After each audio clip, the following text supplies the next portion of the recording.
श्रोते आपण जगदीश मूर्ती, श्रवणे बैसावे एकांती, स्थिर होईल माझी मती, आपणा कृपा प्रसादे. पुनश्च एकदा आपणाला वंदन करते आणि आजच्या चिंतनाला प्रारंभ करते. चिंतनाचा विषय आपला दासबोध. या दासबोधाच्या अंतर्गत दशक 20 सुरू आहे. पूर्ण नाम दशक. या पूर्ण नाम दशकाच्या अंतर्गत समास 4, आत्मनिरूपण असा समासाचं नाव आहे. आज याच्यावरच आपण चिंतन बघतो आहे. पूर्ण नाम दशक. पूर्णात किती पुरुष? जो पूर्ण स्वरूप आहे त्याला पुरुष असं म्हणतात. हे आपण 3 समासामध्ये सतत बघतो आहे. पूर्णात किती पुरुष हा, तो अपूर्ण नाही, तोच पुरुष. म्हणजे देश काल वस्तू परिच्छिन्न शुद्ध शून्य किंवा सजातीय विजातीय स्वगत भेद शून्य अशी जी वस्तू आहे तीच पूर्ण वस्तू आहे. आता त्याला सजातीय भेद का बरं नाही? पूर्ण वस्तूला सजातीय भेद का नाही असं आपल्या मनामध्ये आल्याशिवाय राहतं का? अजिबात नाही.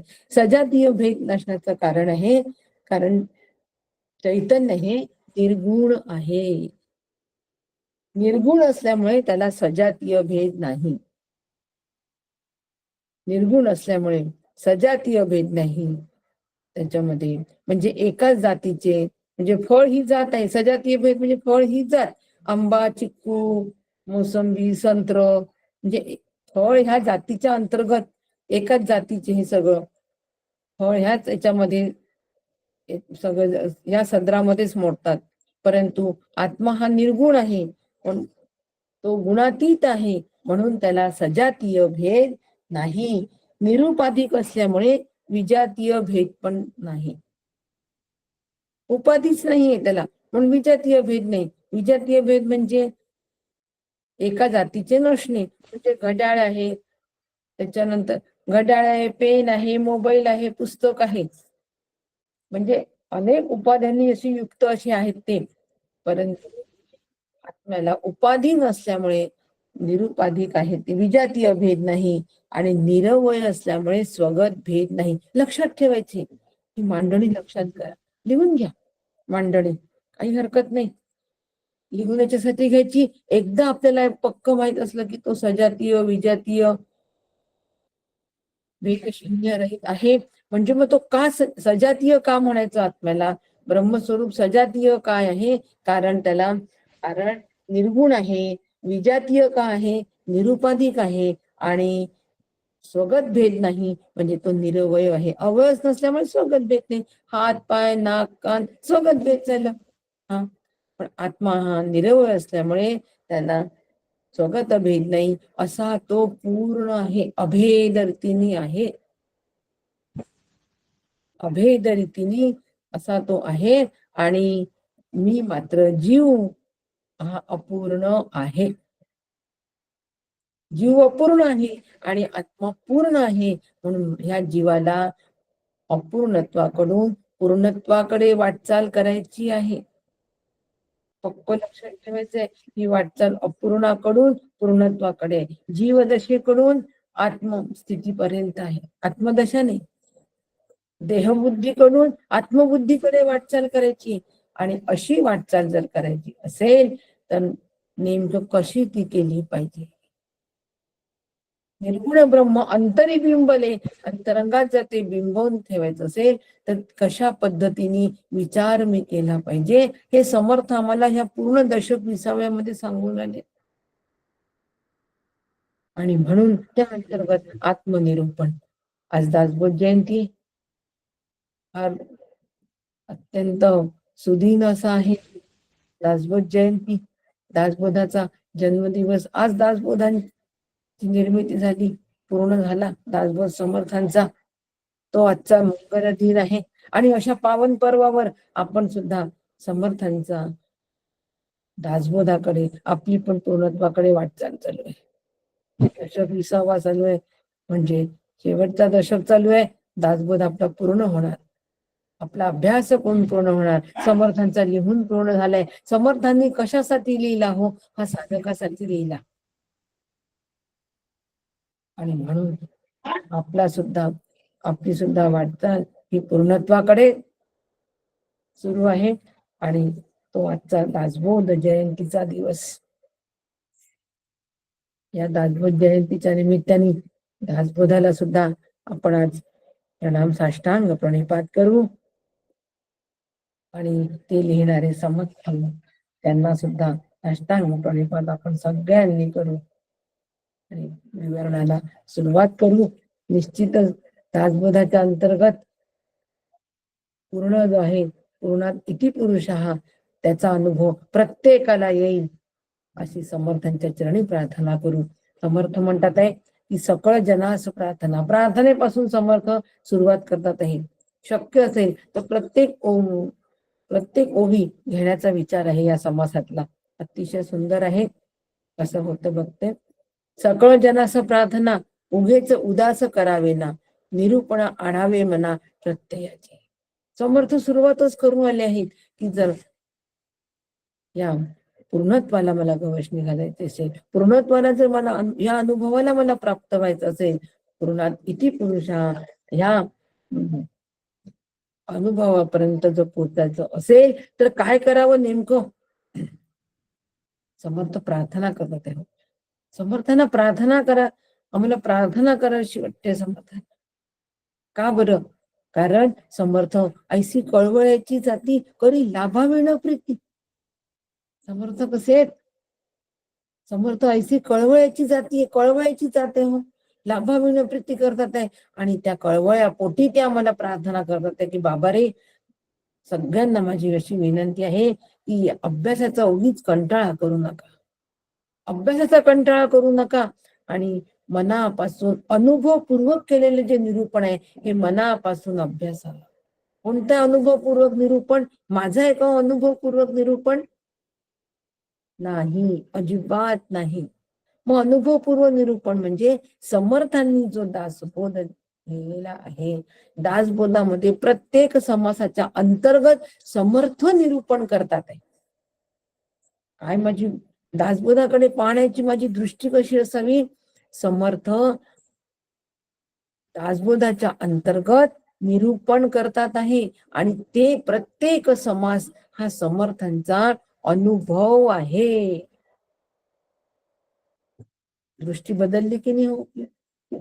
नाही तर आपण समजा की ताई निरूपण करतात आहे तर अनुभवपूर्वक ताईंचंच निरूपण, माझ्याऐवजी आणखीन कोणी निरूपण केलं तर त्यांचंच अनुभवपूर्वक निरूपण,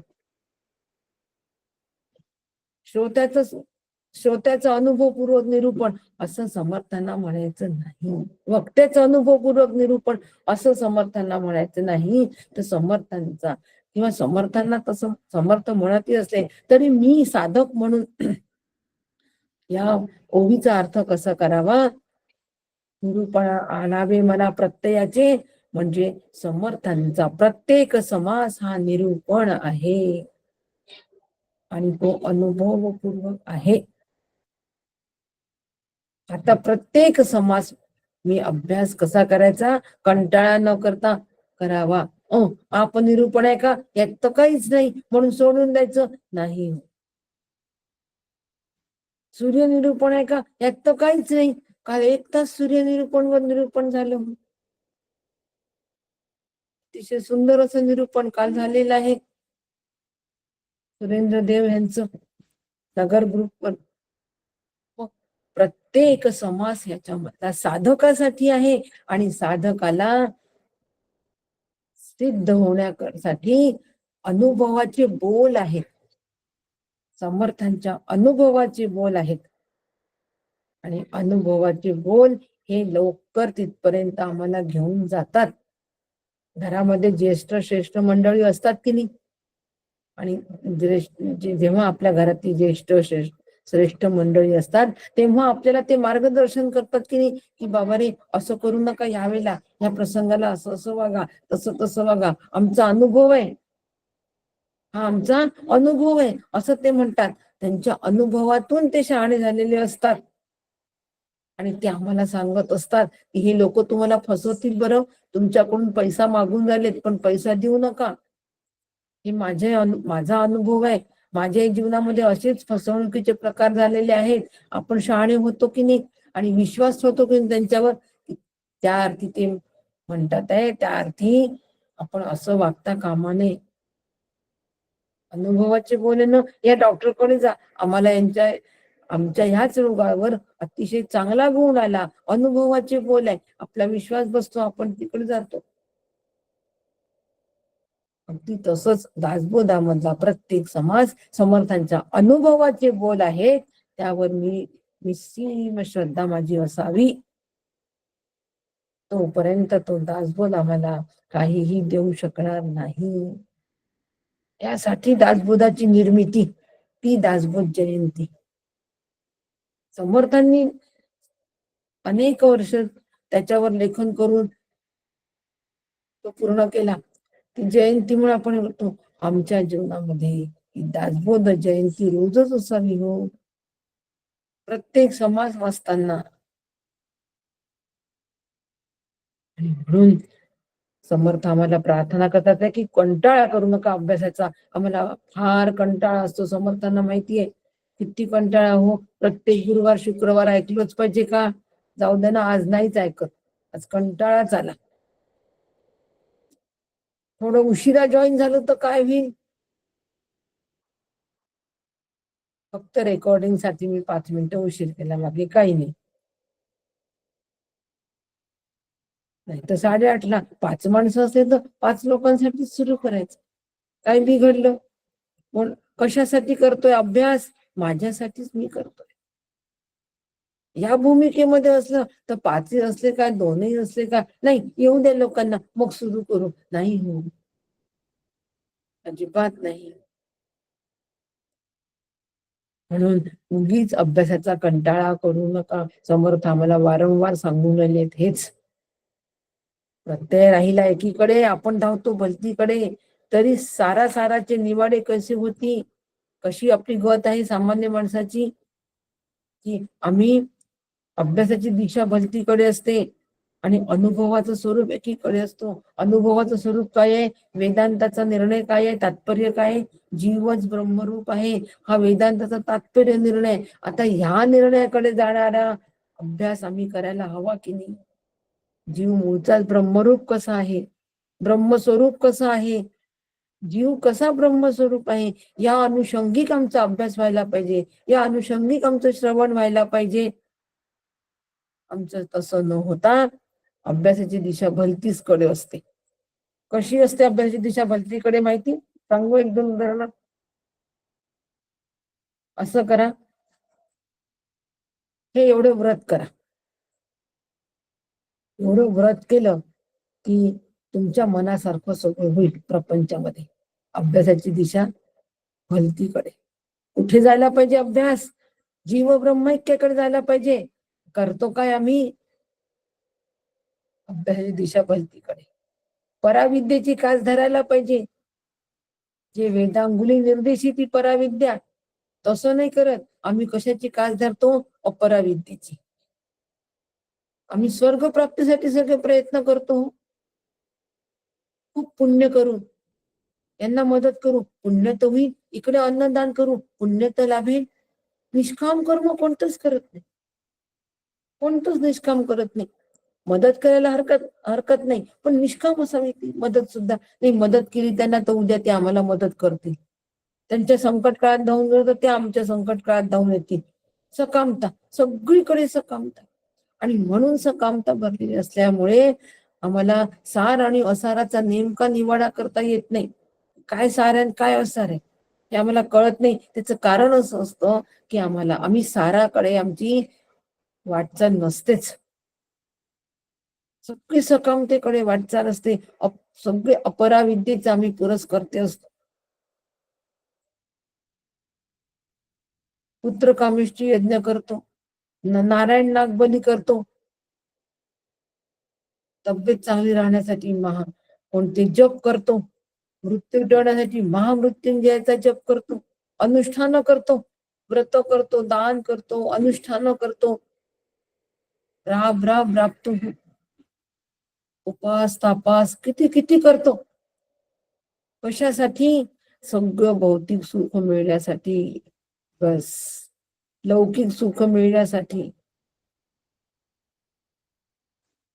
आणि म्हणून समर्थ म्हणतात की असं जर आमचं असेल तर सार आणि असाऱ्यांचा निवाडा होणार नाही. इथे समर्थांनी आम्हाला सावध केले, सावध केले आहे. प्रत्येकाने विचार करायचा की माझ्याकडून सकाम कर्म होत आहे का. असेल तर ताबडतोब सकामता सोडायची, ताबडतोब. हो, अगदी आत्ताच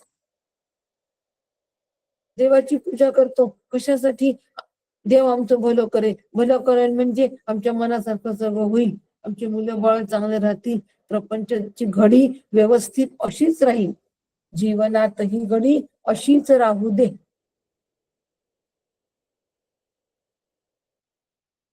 भलतीकडे दिशा चालली, भयगीत आहे, भयगीत. जीवनात ही घडी खरंच प्रपंच अगदी असाच्या असाच राहणार आहे का? प्रपंच मुळीच नास का? समर्थाने सांगितलंय, प्रपंच मुळीच नास का? विवेक करावा नेटका.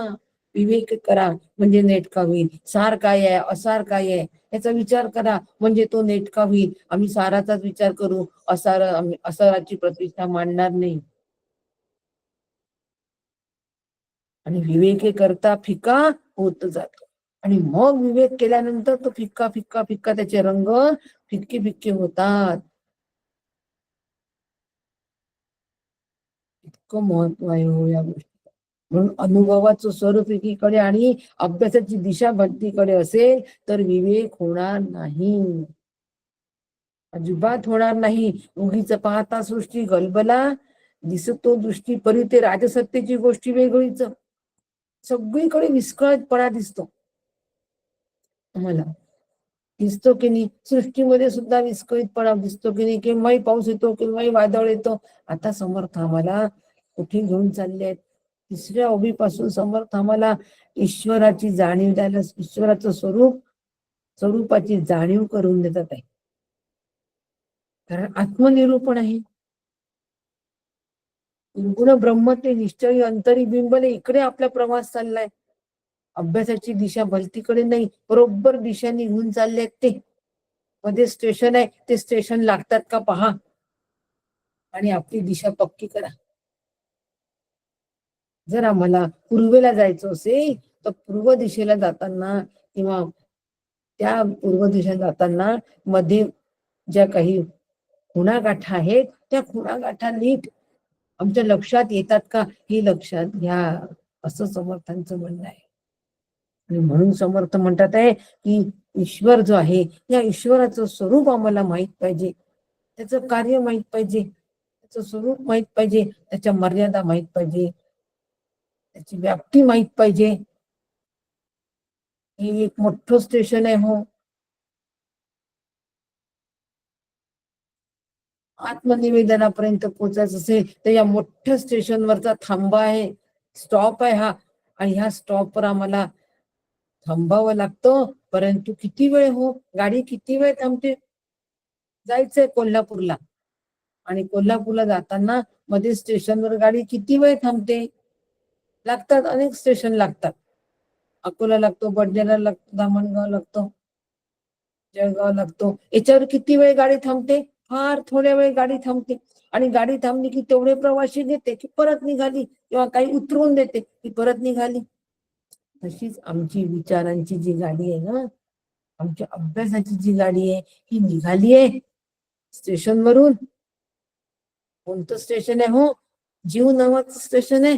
त्या स्टेशनवरून जीवदशा नावाचं स्टेशन आहे, तिथून ती निघाली. जीवदशा नावाच्या स्टेशनवरून ती निघाली आणि आत्मस्थितीपर्यंत तिला पोहोचायचं आहे, शेवटचं स्टेशन. मग मधल्या स्टेशनाचा विचार करायला पाहिजे, लागतात एका बरोबर. ते मधलं स्टेशन आहे जंक्शन, मोठं ईश्वराचं. तिथे मात्र आम्हाला गाडी जरा बराच वेळ स्टॉप घेते हो, बराच वेळ थांबते, जरा अर्धा तास. कुठे हो थांबते? पुण्याला अर्धा तास थांबते महाराष्ट्र. आणि तिथे आम्हाला थांबायचंय, ईश्वर स्टेशनवर थांबायचंय, स्टॉपवर थांबायचंय, सगळा विचार करायचा आणि परत बसायचंय गाडीमध्ये. तिथे उतरून जायचं नाही. जे विचार अयोग्य त्या विचारांना उतरून जायचं. उतरणारे पॅसेंजर म्हणजे अयोग्य विचार आणि योग्य पॅसेंजर करतात म्हणजे योग्य विचार आम्हाला घ्यायचे आणि आम्हाला असा प्रवास करायचा आहे समर्थांनी सांगतात. म्हणून समर्थ म्हणतात की जगाकडे जर पाहिले तर सगळं विस्कळीतपणा दिसतो. कसा विस्कळीतपणा? केव्हाही आजकाल पाऊस येतो, केव्हाही भूकंप होतो, केव्हाही ऊन खूप वाढतो, केव्हाही थंडी पडते, सगळं विस्कळीतपणा. परंतु इतका विस्कळीतपणा जरी असला, सृष्टी अनेक उलथापालट जरी होत असली तरी त्या सृष्टीच्या मागे, या उलथापालट होण्याच्या मागे ईश्वरी सत्ता अढळपणे उभी आहे. ती सत्ता कधी ढळत नाही हे सगळ्यात पहिले लक्षात घ्यायचं. सगळ्यात पहिले काय लक्षात घ्यायचं की ईश्वराची सत्ता अढळपणे आहे. ईश्वरी सत्ता लक्षात घ्यायची आहे. ती जोपर्यंत आम्ही लक्षात घेणार नाही तोपर्यंत आम्ही ईश्वराला शरणागती पत्करून पुढे जाऊ शकत नाही. त्याला टाळून पुढे जायचं नाहीये, त्याला बायपास करून पुढे जायचं नाहीये, ईश्वराला बायपास करून पुढे जायचं नाहीये. तर ईश्वर सत्ते विचारात घेऊन त्याला शरणागत राहून आम्हाला पुढे जायचं आहे. जीवदशेची जी गाडी आमची निघाली आहे ती आम्हाला आत्मस्थितीपर्यंत घेऊन जायची आहे. तर ईश्वराला आम्हाला पूर्ण शरणागत राहूनच पुढे जायचं आहे. म्हणून लक्षात घ्यायचं की ईश्वराची सत्ता अढळपणे आहे, म्हणजे कधी न ढळणारी आहे. कुठपर्यंत ढळत नाही ही सत्ता? प्रलयापर्यंत ढळत नाही. प्रलयाच्या वेळेला सगळं ढळणार आहे, पण तिथपर्यंत ती सापेक्ष तशी आहे, अढळ आहे. सापेक्ष अढळ म्हणतात त्याला. सापेक्ष अढळ आहे म्हणजे बाकीच्या सगळ्यापेक्षा ती खूप बराच काळ टिकणारी आहे, म्हणून तिला सापेक्ष अढळ असं म्हणतात. आता मग ती कशी जाणायची? आता ईश्वराच्या सत्तेचा विचार करणं सुरू आहे. समर्थ म्हणतात पृथ्वीवर जेवढे काही शरीर आहेत ती सगळी शरीर भगवंताची आहे असं समजायला सुरुवात करायची. कारण आपल्या सहवासामध्ये सगळ्यात पहिले काय येतो? नाम आणि रूप. नाम आणि रूप हेच येतो की नाही? नाम आणि रूपच येतो, म्हणजे रूपाच्या माध्यमातून शरीर येतात की नाही? पण जेवढी काही शरीर आहे ती सगळे ईश्वराची आहे, ईश्वराची घरं आहे असं लक्षात ठेवायचं. ती सगळी ईश्वराची घरं आहेत हे जर आम्ही लक्षात ठेवलं तर प्रत्येक देहाकडे पाहण्याचा आमचा दृष्टिकोन कसा असेल? हो, भगवंताचं घर आहे, भगवंताचं राहण्याचं ठिकाण आहे. ईश्वरच सर्वभूतांना, सगळ्या यांच्यामध्ये ईश्वर आहे हे आम्ही आधी लक्षात घेऊ. म्हणून या पृथ्वीच्या पाठीवर सर्व शरीरामध्ये चैतन्य व्यापून आहे, म्हणून ते भगवंताचं घर आहे. आणि ह्या चैतन्यामुळेच नाना सुखे येणेद्वारे प्राप्त होती. या चैतन्यामुळेच आम्हाला नाना सुख प्राप्त होतात. त्या चैतन्याच्या सत्तेवर चैतन्य असल्यामुळे पंचविषयाच्या माध्यमातून नाना सुखी प्राप्त होतात. म्हणून काकांनी तासभर चिंतन एक दिलंय की जग आनंदाच्या केवळ एका अंशावर जगतो. हो, उपनिषदांचं म्हणणं की आनंदाच्या एका अंशावर जगाचं जीवन एका अंशावर आहे. जग जगतं कशासाठी? एका अंशा. आनंदाचा एक अंश. आनंदाचा एक अंश म्हणजे कोणता आहे? आनंदाचा एक अंश म्हणजे सुख ही कल्पना. सुख ही कल्पना आहे, सुखाभास आहे. या सुखाभासामध्ये जग जगत आहे. मला सुख मिळेल, आज आज नाही उद्या नक्की मिळेल, आज नाही उद्या नक्की मिळेल ही जी आशा आहे याच्यावर जग जगत आहे. सुख ही सुखाभास ही ती संकल्पना आहे. मग हे जे सुख आहे, मग हे सुख कसं आहे, त्या सुखाचं कसं स्वरूप आहे? तर सुखाचं स्वरूप कसं आहे? या जीवनामध्ये झोप जी आहे ती आम्हाला सुख देतेच. झोप सुख देते. झोप जी आहे, सुषुप्ती जी आहे, ही सुखाने आवृत्त झालेली आहे. सुखाने ती आवृत्त झालेली आहे. झोपेत सगळ्यांना सुख येतो की नाही? प्राण्यांनाही झोप येते, त्यांनाही सुखच वाटतं. माणसाने झोप येते, त्यांनाही सुख वाटतं. झोप ही सगळ्यांची सारखी आहे, कारण त्याच्यामध्ये सुख सगळ्यांना सारखंच आहे. निद्रा सुख, निद्रा सुखरूप नाही म्हणतायत, पण सुखच देते. सुखाने आवृत्त झालेली आहे, म्हणून ते आवृत्त सुख असं त्याला म्हणतात. सुखाला, झोपेला आवृत्त सुख असं म्हणतात. आणि विषय काय करतात? जागृतीमध्ये विषय सुख उत्पन्न करतात. म्हणजे विषयामध्ये सुख नाहीये, विषय सुखाने आवृत्त नाहीये, ते अनावृत्त आहेत. म्हणजे आवृत्त नाही म्हणजे अनावृत्त आहे. म्हणजे विषयात सुख नाहीये, पण ते सुख उत्पन्न केल्याचा आभास तयार करतात. अनावृत्त आहे ते, आणि आत्मा सुखरूप आहे. आत्मा सुखरूप आहे. सुषुप्ती सुख देते, विषय सुख उत्पन्न करतात, नसलेलं उत्पन्न करतात, तो भास आहे. आणि आत्मा सुखरूप आहे. म्हणजे सुख ही संकल्पना जी आहे, हे एक अंश आहे. हा एक अंश आहे फक्त. मुळात आत्मा सुखरूप असल्यामुळे निद्रेत सुख आहे. आत्मा सुखरूप असल्यामुळे विषयामधून आम्हाला सुख मिळत आहे. फक्त एक अंश आहे होते सुख. त्याच्या आशेवर आमचं जीवन जगणं चालू आहे.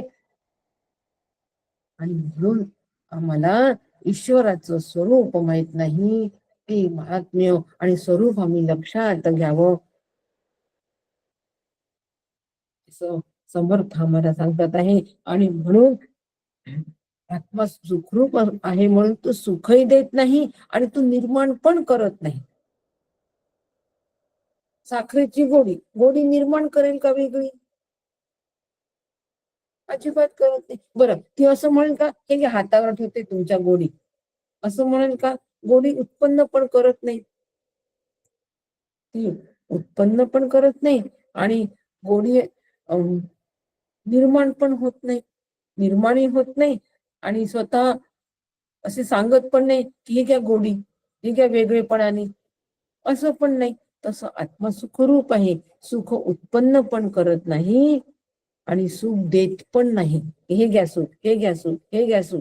साखर असं नाही म्हणत, हे घ्या गोडी, माझी गोडी घ्या, मी इथे राहते, माझ्यातली गोडी तुम्ही घ्या, मी इथे थांबते, माझ्यातली गोडी तुम्ही घ्या, असं म्हणत नाही. गोडी जर मला हवी असेल तर मला अपरोक्षच अनुभव साखरेचा घ्यावा लागेल, साखर खावीच लागेल.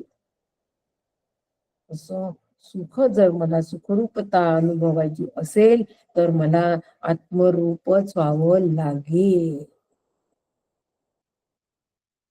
खूप महत्वाचा विचार आहे. आत्मरूपच व्हावं लागेल त्याच्याशिवाय. आणि आत्मा सुखरूप आहे या अनुभवाला पोहोचण्यासाठी आधी मधला ईश्वराचा जो थांबा आहे, तिथे थांबायचं, त्याचं स्वरूप बघायचं, त्याला शरण राहून पुढे. त्याच्याशिवाय शरणागती आमच्यात येणार नाही ना. एकदम ईश्वराला कसं शरण राहू आम्ही? एकदम नाही. सगळी कल्पनाच केली, कल्पना करून नाही. म्हणून त्याचा महिमा मग ईश्वराचा कोणाला कळेल का? समर्थ म्हणतात त्याचा महिमा कळेल कोणाला? माता वाटून कृपाळू झाला, प्रत्यक्ष जगदीश जगाला रक्षित असे त्या ईश्वराचं महात्म्य कळणं अतिशय कठीण आहे. मग त्याचं महात्म्य कसं कळायचं? तर त्या ईश्वराने सगळ्या जीवांवर कृपा केली आणि जीवाचा सांभाळ करणारी एक नातं तयार केलं. ते नातं आहे आईचं. सगळ्यांना आई दिली आणि सगळ्यांच्या पालन पोषणाची सोय केली. हो, आणि म्हणून ईश्वर सुद्धा आईप्रमाणे आपला सांभाळ करतो. जशी आई आपल्या बालकाचा पालन पोषण सांभाळ करते, संरक्षण करते, त्याप्रमाणे ईश्वर आमचा सांभाळ करतो. तूच माझी माता राघवा, तूच माझा पिता समर्थ म्हणतात. तूच माता आणि तूच माझा पिता आहे. ईश्वराकडे बघण्याची दृष्टी, ईश्वर सांभाळ करणारा आहे, जगाला सांभाळ करणारा ईश्वर आहे, मला सांभाळ करणारा ईश्वर आहे. मी कोणाचाही सांभाळ करत नाही, माझा कोणीही सांभाळ करत नाही. म्हणून कोणाच्याही उपकाराच्या ओझ्याखाली जीवन जगणं बरोबर नाही.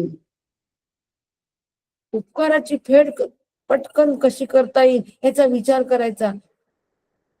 डोक्यावर उपकाराचं ओझं घेऊन जीवन जगू नका. उपकार फक्त संतांचेच आहे. काय या संतांचे मानू उपकार, मज निरंतर जागविती.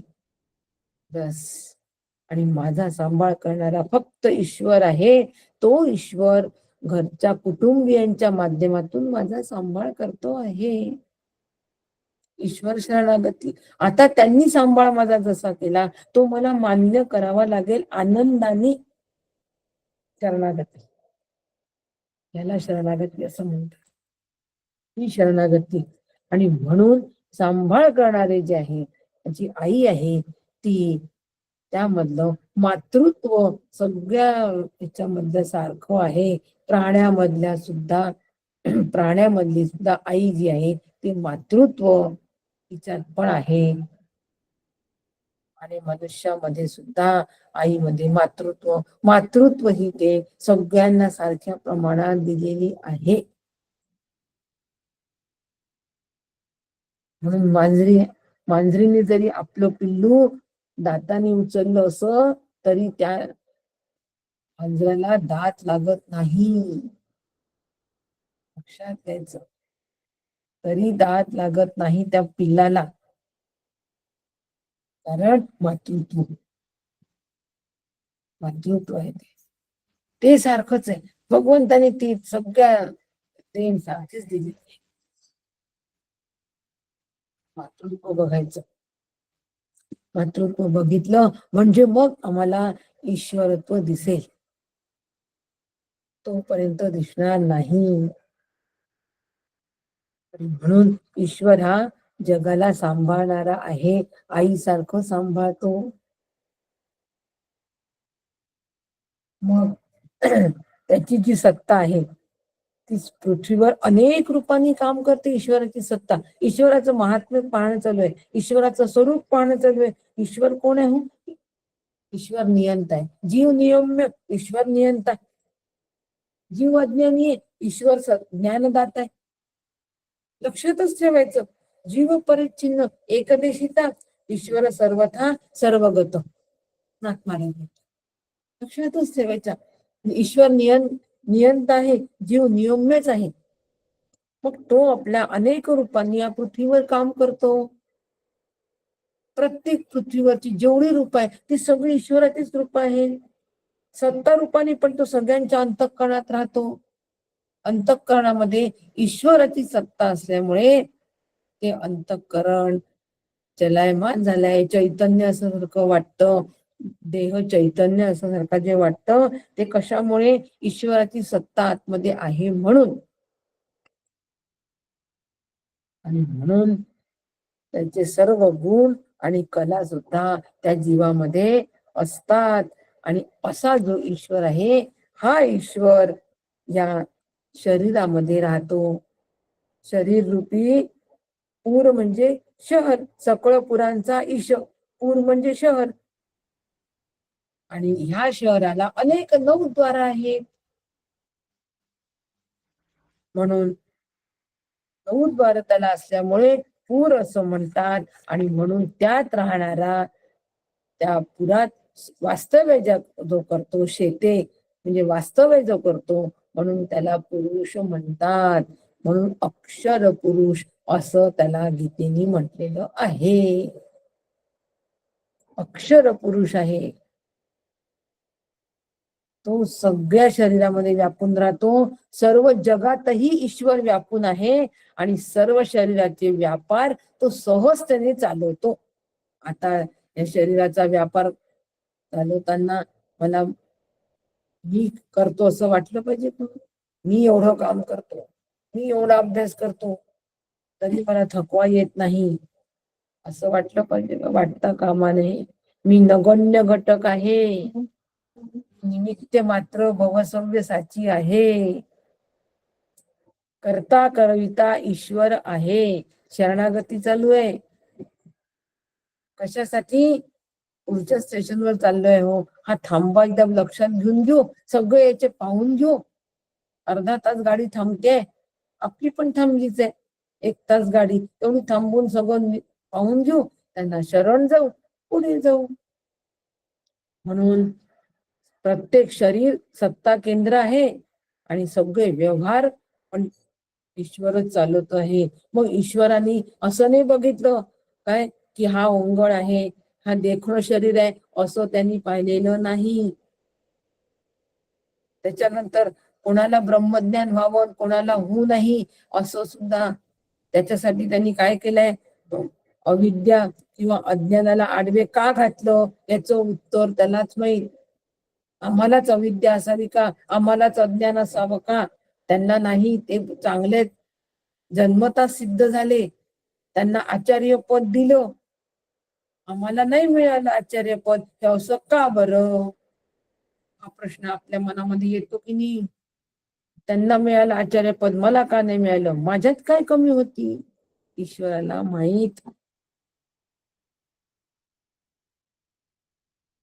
ईश्वराने स्वतःमध्ये आणि आमच्यामध्ये स्वरूपामध्ये अविद्या आणि अज्ञानाला का आडवं घातलं?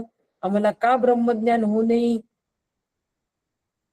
आणि काही लोकांना ते ब्रह्मज्ञान होण्यासाठी प्रवृत्त केलं, वेदांत शास्त्र आणि साधनेला प्रवृत्त केलं. असं का बरं? ही विषमता का बरं? ते त्याला माहित. असं आम्ही याचं उत्तर द्यायचं, इथे थांबायचं नाही, जास्ती कारण मीमांसा विचारायची नाही आणि पुढे निघायचं. ईश्वराची इच्छा, ईश्वराचं नियोजन. एकाला यश, एकाला अपयश, एकाकडे ज्ञान, एकाकडे अज्ञान. ही का बरं? ईश्वरी इच्छा म्हणून शांतपणे स्वीकारा असं समर्थांचं म्हणणं आहे. त्याचा तुची जाणे, हा सिद्धांत पक्का लक्षात ठेवायचा. त्याचा तोची जाणे. काका नेहमी सांगतात, त्याचा तोची जाणे. त्याला माहित. काका त्यांना शब्द देतात, त्याला माहित. हे असं का व्हावं? त्याला माहित. त्याचा तोची जाणे. हा आमचा वाक्प्रचार झाला पाहिजे. त्याचा तोची जाणे वाक्प्रचार म्हणजे बोलण्यामध्ये प्रचलित असणारं वाक्य पाहिजे. याला वाक्प्रचार असं म्हणतात. त्याचा तोची जाणे याला वाक्प्रचार असं म्हणतात. म्हणजे आमच्या जीवनामध्ये तो प्रचलित झाला पाहिजे. म्हणजे शरणागती सहजपणे येईल. अंडरलाईन करा या ओळीवर, त्याचा तोची जाणे. बिलकुल अंडरलाईन करा. शरणागतीचा सुंदर सूत्र आहे याच्यामध्ये.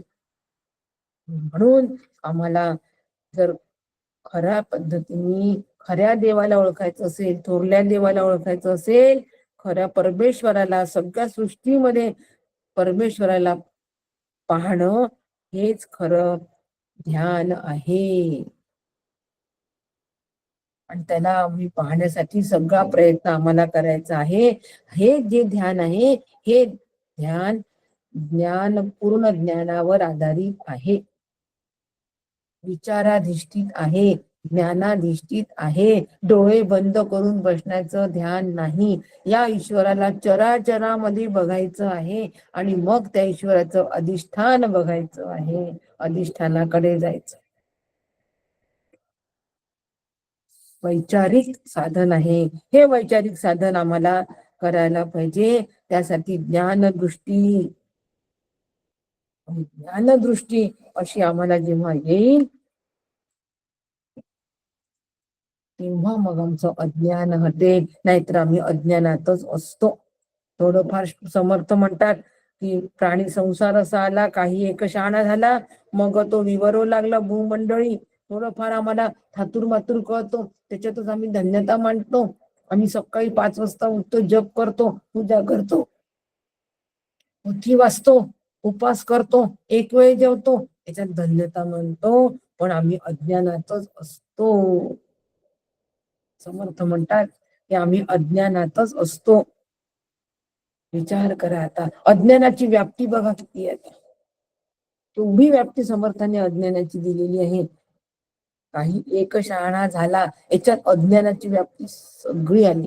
आम्हाला वाटतं आपण खूप शहाणे झालो, आपल्याला वाटतं की आम्ही खूप दिवसभर काय करतो, हो आम्ही अध्यात्मच करतो दिवसभर असं वाटतं. परंतु त्याच्या मागचा विचार जर हरवला असेल, त्या करण्यामागचा विचार हरवला असेल तर ते अज्ञान आहे.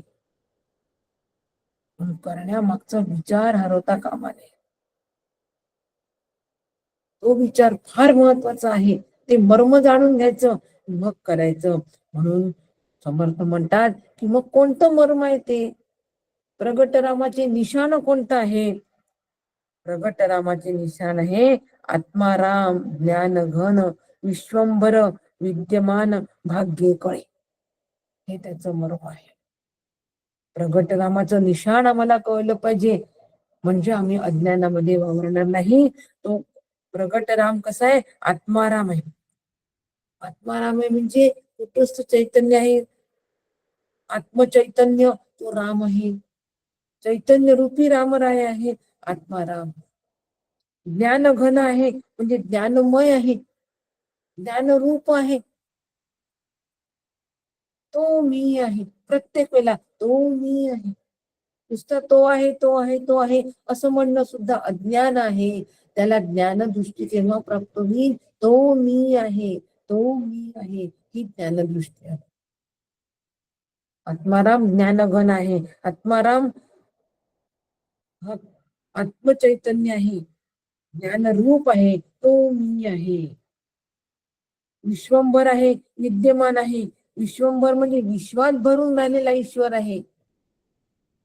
आणि सत्ता रूपाने त्याचं अस्तित्व सतत आहे, आज पण आहे आणि सतत आहे आणि राहणार आहे.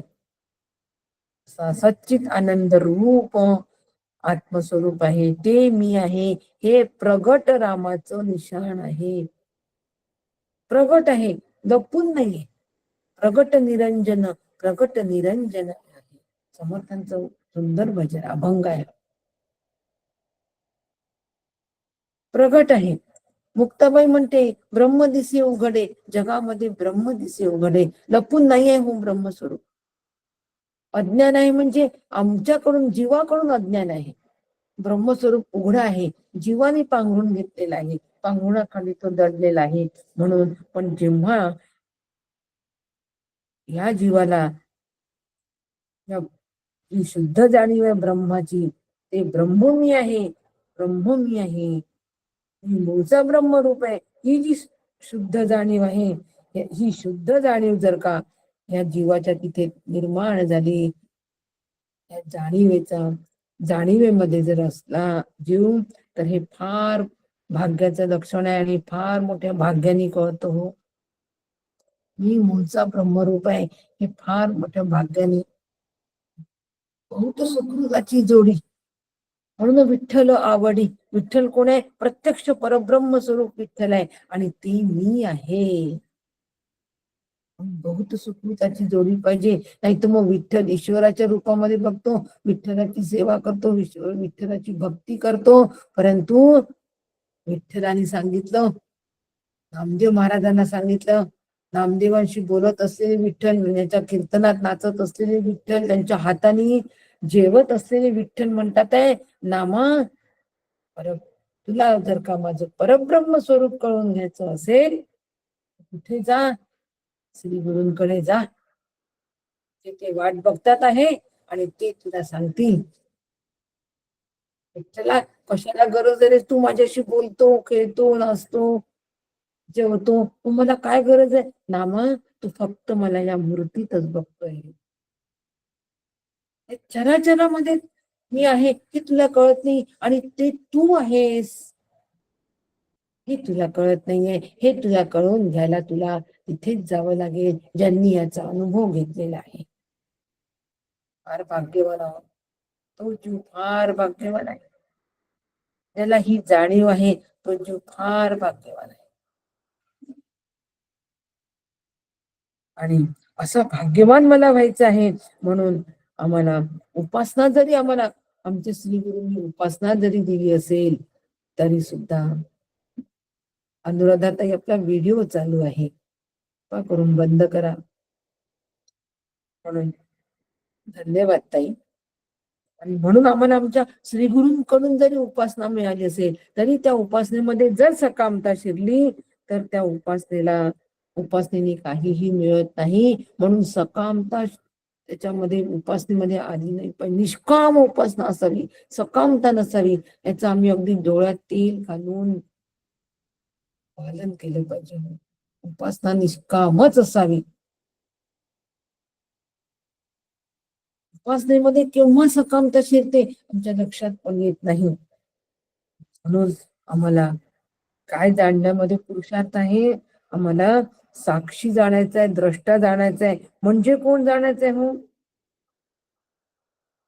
म्हणजे जे चैतन्य आहे हे चैतन्य सगळ्यांना प्रकाशित करतं आणि स्वतः अलिप्त राहतो, स्वतः उदासीन राहतो, त्याला साक्षी म्हणतात. तो साक्षी मी आहे,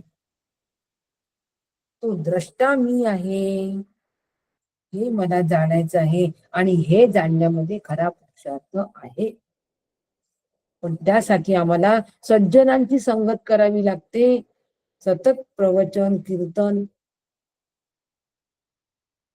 याच्या सहवासात जर आम्ही राहिलो तर आमच्या मनाला विश्रांती मिळते. कशापासून? हो, विषयांपासून. विषयामध्ये हे मन फार भटकतं, फार थकतं. आपण म्हणतो ना सारखं तोच तोच विषय बोलून कसं डोकं अगदी थकून गेलं, हो, शिणून गेलं आमचं. कारण ह्या मनाला विषयामध्ये हा जीव थकतो.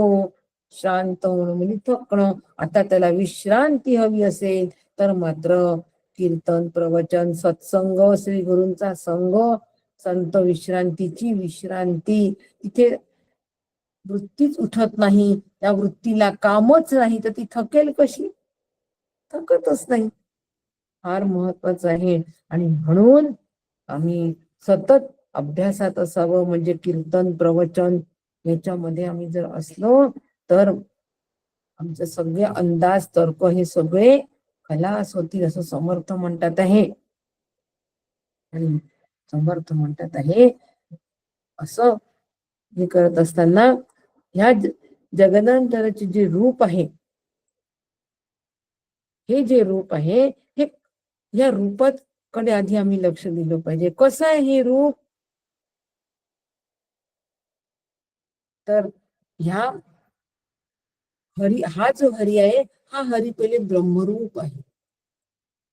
आता ह्या ब्रह्मरूप हरीमध्येच मूळ संकल्प झाला. मूळ संकल्प तो हरी संकल्प. या ब्रह्मरूप हरीमध्येच मूळ संकल्प झाला.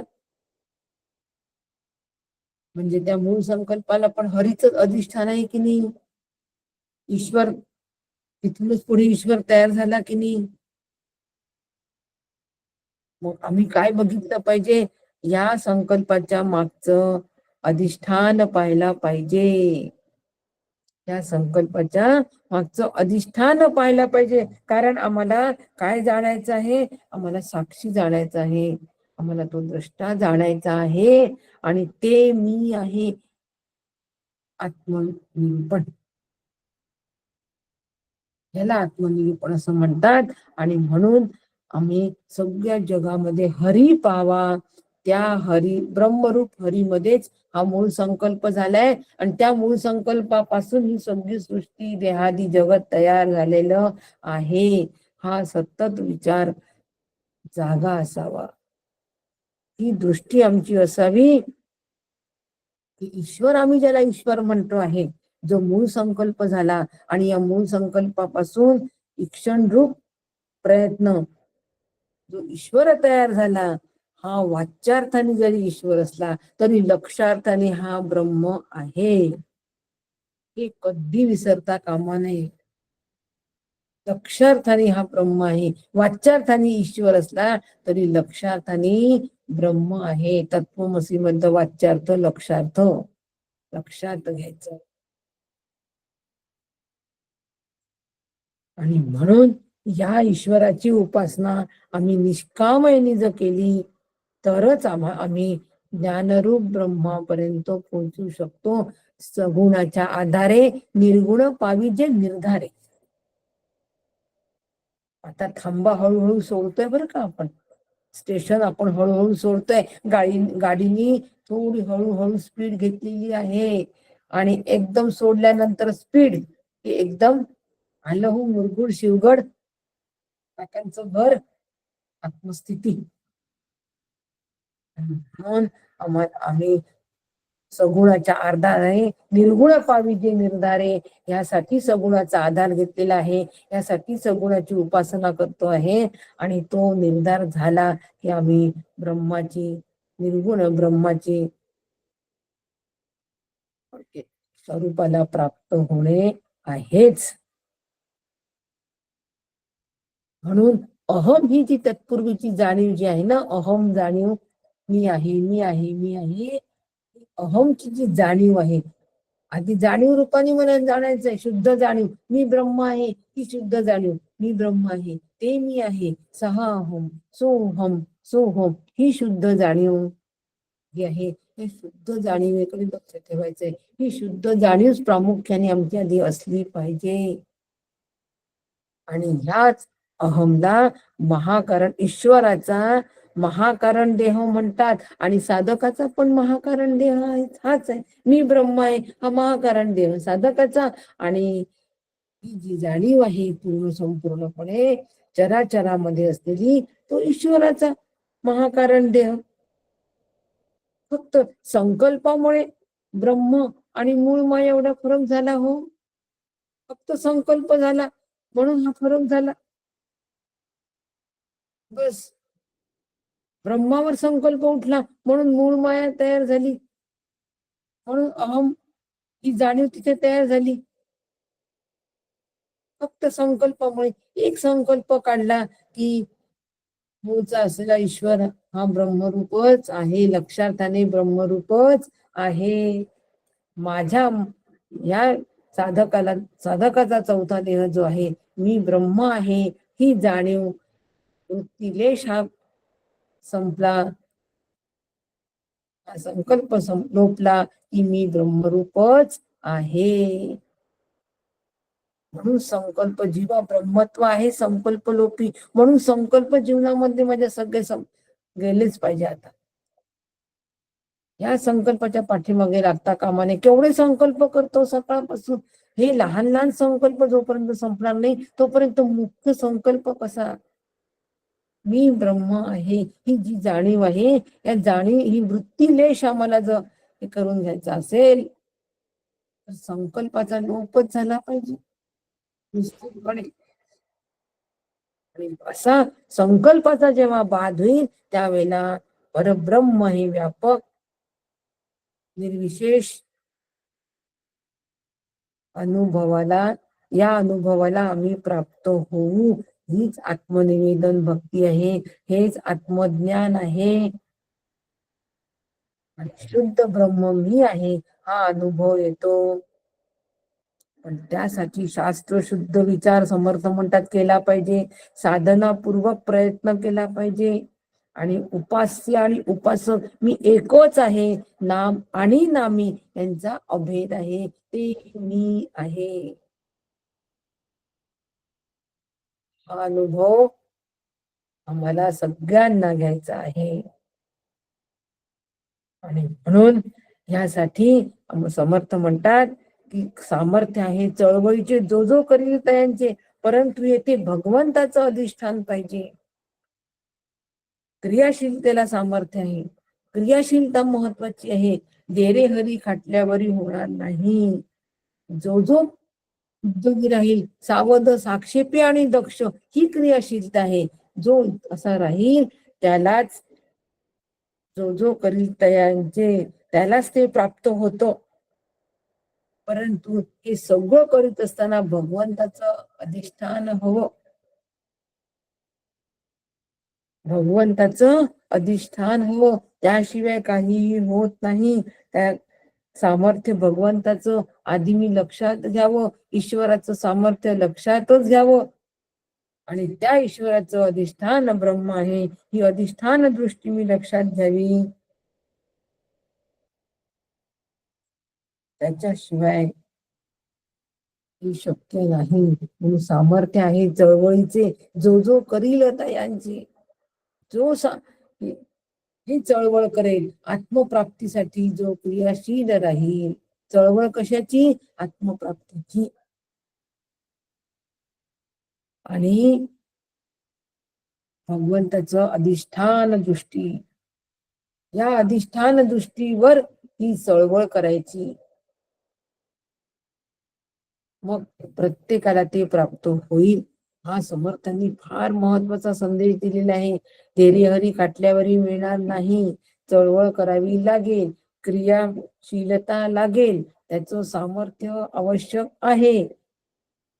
परंतु सामर्थ्यवान म्हणून काम केलं तर मी सामर्थ्य आहे, माझ्यामुळे झालं असं मला वाटेल. म्हणून भगवंताचं अधिष्ठान पाहिजे. भगवंताची सत्ता समजून घ्यायची, त्याची अधिष्ठान रूपी सत्ता समजून घ्यायची, दोन्ही सत्ता त्याच्या समजून घ्यायच्या आणि पुढे वाटचाल करायची. करता जगदीश हे तो खरे, आणि करता जगदीश आहे असं आम्ही सतत म्हणायचं. असं जर केलं तर कर्तृत्व आमच्याकडे येणार नाही, अहंकार आमच्याकडे येणार नाही. हरीर दाता हरीर भोगता. बस. म्हणजे हरी जीवाला विषय रूपाने देतो, हरीर दाता आहे, आणि भोगतो पण तोच हरीच भोगणार आहे. म्हणजे आता कर्तृत्व माझ्याकडे नाही, कर्तृत्व भोक्तृत्व माझ्याकडे राहणार नाही. अशा पद्धतीने विचार केला तर राहणार नाही. हा सिद्धांत आम्ही नीट लक्षात ठेवायचा. हरीर दाता हरीर भोगता आहे हा श्लोक लक्षात घ्यायचा, आणि मग त्याप्रमाणे आम्ही आमचं जीवनाची घडी बसवायची. करता करविता परमेश्वर आहे, जीवरूप मी माईक आहे, असं जोपर्यंत आम्ही लक्षात घेत नाही, सकळ करता परमेश्वरू हे लक्षात जोपर्यंत आम्ही घेत नाही, तोपर्यंत आम्ही ईश्वराची शरणागती पत्करत नाही. ईश्वरा एवढा क्रियाशील कोणीच नाही, आणि ब्रह्मासारखं निष्क्रिय काही नाही. इथपर्यंत पोचायचंय. ते ब्रह्म मी आहे. पण या सगळ्या पायऱ्या आहेत. समर्थ काय म्हणतात? पायरीने पायरी चढवलं पाही मुळपर्यंत. आतापर्यंत सांगितलेल्या ह्या सगळ्या वैचारिक पायऱ्या आहेत, संपूर्ण वैचारिक पायऱ्या आहेत. आणि अशा पायरीने चढत चढत आम्ही शेवटपर्यंत, म्हणजे निष्क्रिय पर्यंत, म्हणजे नैष्कर्म्य सिद्धीपर्यंत आम्ही पोचावं, हे समर्थांना म्हणायचं आहे. ब्रह्मरूप व्हावं.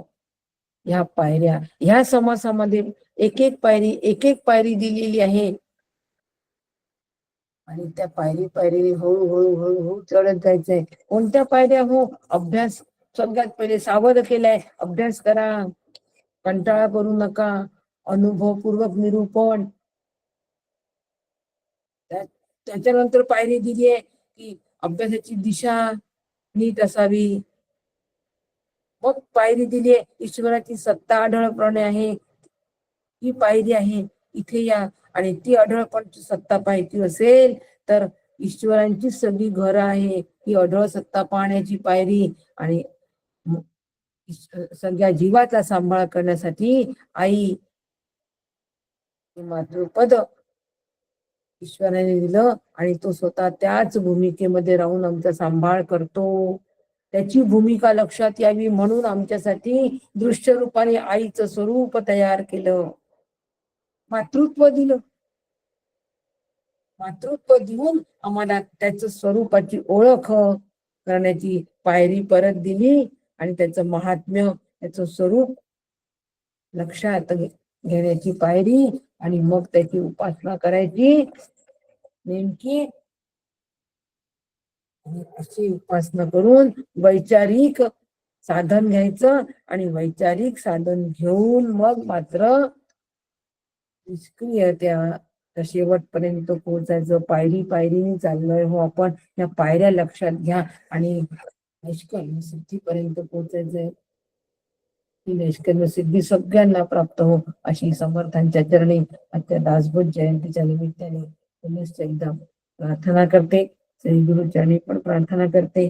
आणि तिसरी दासबोध आहे गुरु शिष्य संवाद आहे आत्मनिरूपण नाम समास चौथा. या ठिकाणी चौथा समास समाप्त झालाय. रामकृष्ण हरी. उद्याचा वर्ग 99% मी घेणारच आहे, फक्त 1% याच्यासाठी घेणार नाही. आपल्याकडे उद्या आचार्य सविताताई खरवणे येण्याची शक्यता आहे. कदाचित त्या बहुतेक त्यांचं उद्या यवतमाळ इथे कीर्तन आहे. जे साधक यवतमाळचे आज ऑनलाईन वर असतील त्यांनी जरूर कीर्तनाला उद्या या.